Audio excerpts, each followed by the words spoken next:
Welcome to my class.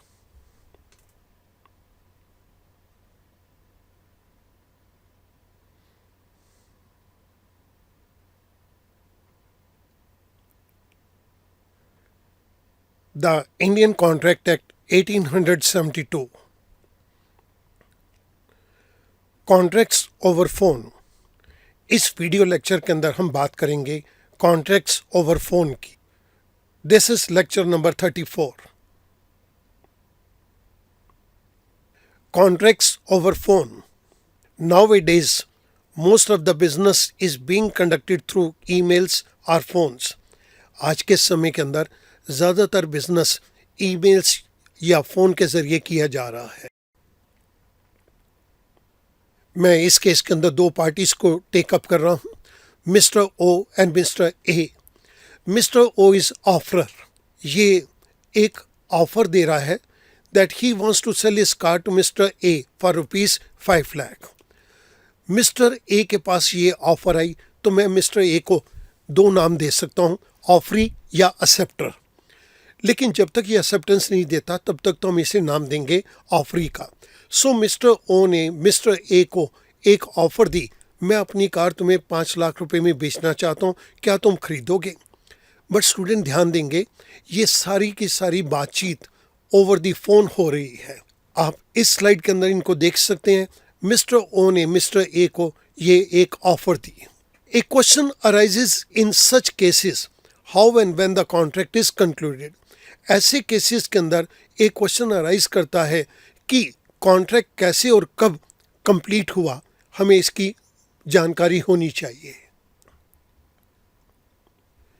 A contract through telephone has the same effect as a verbal agreement entered between the parties when they are present face to face.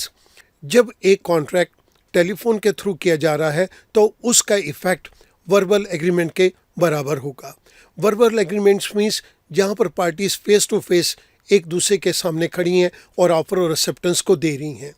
Similarly जब वो telephone के ऊपर offer और acceptance को दे रही हैं तो ये माना जाएगा कि ये एग्रीमेंट उस तरह से किया जा रहा है जैसे दो पार्टीज आमने सामने फेस टू फेस खड़ी हैं। इस केस के अंदर मिस्टर ओ ने मिस्टर ए को अपनी कार 5 लाख रुपए में बेचने की ऑफर दी। जब ओ ने ऑफर दी तो ओ बिकम्स ऑफरर और ए बिकम्स ऑफरी। बाद में हम मिस्टर ए को एक्सेप्टर का नाम दे देंगे। But the offeree must ensure that the acceptance is properly received and understood by the offeror. Mister A जब ये कहता है कि हाँ मैं तुम्हारी कार 5 लाख रुपए में खरीदने के लिए तैयार हूँ, तो मिस्टर ए इस बात को पक्का कर ले कि जो एक्सेप्टेंस मिस्टर ए ने दी है ये एक्सेप्टेंस मिस्टर ओ तक पहुँच चुकी है और मिस्टर ओ इसका मीनिंग भी समझ गया है। The contract is concluded as soon as the offerer receives the communication of acceptance. Student ध्यान देंगे, मिस्टर ओ ने ऑफर दी, मिस्टर ए ने उसकी एक्सेप्टेंस दी।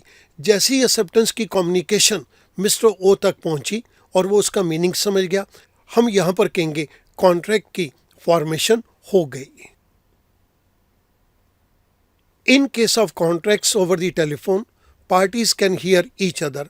जब टेलीफोन के ऊपर कॉन्ट्रैक्ट किया जा रहा है तो दोनों पार्टीज एक दूसरे को सुन सकती हैं।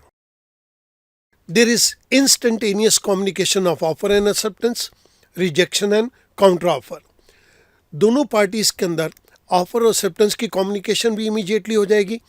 अगर मिस्टर ओ ने ऑफर दी और ए ने रिजेक्ट किया तो उसकी रिजेक्शन की कम्युनिकेशन भी इमीडिएटली हो जाएगी। या मिस्टर ए कहता है मैं 5 लाख रुपए के अंदर नहीं 4 लाख रुपए के अंदर तुम्हारी कार खरीदना चाहता हूँ, तो ये काउंटर ऑफर की कम्युनिकेशन भी इंस्टेंटली हो जाएगी। The rule which applies to contracts negotiated orally by the parties in the physical presence of each other applies to contracts made over the telephone. जब पार्टीज फिजिकली एक दूसरे के आमने सामने प्रेजेंट हैं, जिन रूल्स को वो कॉन्ट्रैक्ट को ओरली नेगोशिएट करने के लिए अप्लाई करेंगे वो rules contract made over telephone भी लागू होंगे। In case the telephone line abruptly gets disconnected during conversation, the acceptor must confirm again that the words of acceptance were duly heard by the offerer.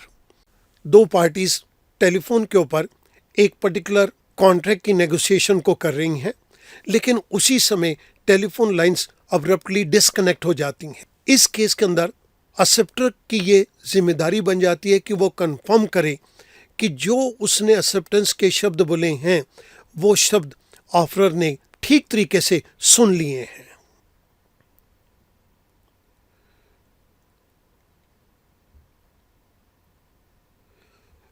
When the parties negotiate a contract on the phone, the question of revocation does not arise because a definite offer is made and accepted at the same time over telephone.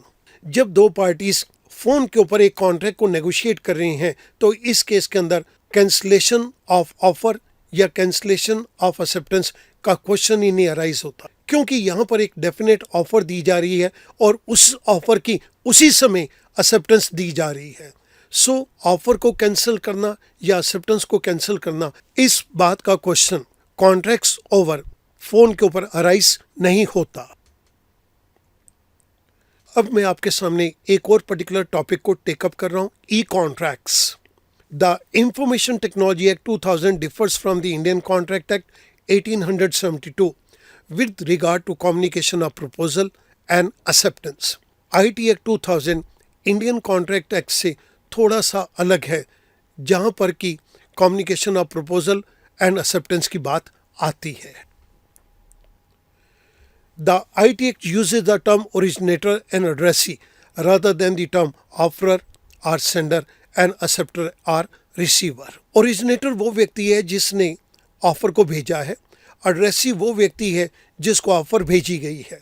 So IT act के अंदर इन दोनों terms को use किया गया है, originator and addressee instead of offeror and offeree या acceptor. यहां पर कॉन्ट्रैक्ट्स का साइनिंग भी कंप्यूटर के अंदर ही होगा। The IT act insist on sending the acknowledgement of electronic record. Originator ने या एड्रेसी ने जो भी इलेक्ट्रॉनिक रिकॉर्ड भेजा है उसकी एक्नॉलेजमेंट आनी चाहिए। IT एक्ट इस बात के लिए इंसिस्ट करता है। Here communication of proposal and acceptance will complete only after receipt of acknowledgement by the concerned parties. यहाँ पर ऑफर या एक्सेप्टेंस की कम्युनिकेशन को तब कंप्लीट माना जाएगा जब दोनों पार्टीज की तरफ से इस बात की एक्नॉलेजमेंट आ जाए कि उन्हें इलेक्ट्रॉनिक रिकॉर्ड मिल गया है। यहाँ पर स्टूडेंट मैं इस पर्टिकुलर वीडियो लेक्चर को समराइज करता हूँ। कॉन्ट्रैक्ट्स ओवर टेलीफोन के ऊपर इंस्टेंटेनियस कम्युनिकेशन है ऑफर की और एक्सेप्टेंस की, जबकि ई कॉन्ट्रैक्ट के अंदर IT एक्ट इस बात के लिए इंसिस्ट करता है दोनों पार्टीज इलेक्ट्रॉनिक रिकॉर्ड की एक्नॉलेजमेंट दें। मैं उम्मीद करता हूं कि ये छोटा सा लेक्चर अब आपको इन बातों को समझने में बहुत क्लैरिटी देगा। Thank you very much.